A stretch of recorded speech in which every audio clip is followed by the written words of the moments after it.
What's the matter with Henry? Henry Collins was a bit of an oddball in his early life. Some days he felt like he was strong as an ox. Other times he felt weak as a newborn kitten. Either way, he varied between day to day. One night, he was at the sheds while workmen were trying to fix him. Thomas came up alongside. "What's the matter with you now?" he asked.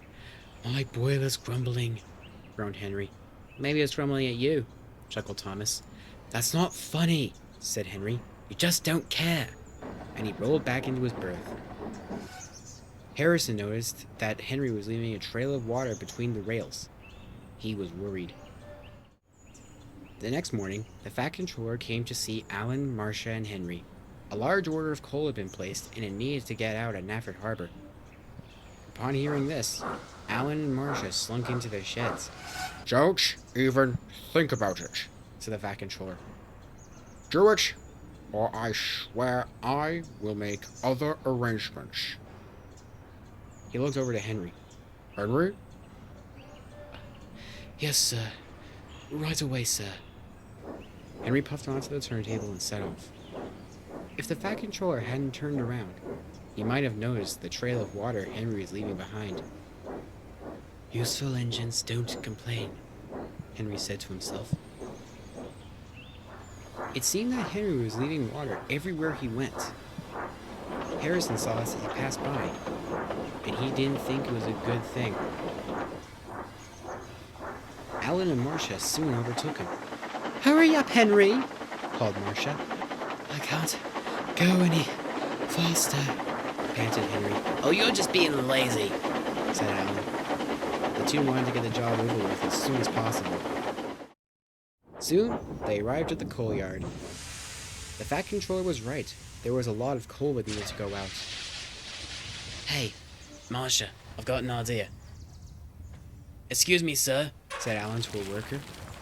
"Henry wants to take more trucks." "He is bigger," agreed Marcia. "We'll take what we can. Give the rest to Henry." The worker didn't know who Henry was, so he said yes. Meanwhile, Harrison had found the Fat Controller. "I'm worried about Henry, sir," he said. "Why's that?" Harrison explained about the puddle of water. "Oh, that's bad. Go find him quickly." Harrison didn't need to be told twice. He quickly raced off to find Henry. Henry soon arrived at the coal yard. He saw the large amount of trucks left for him.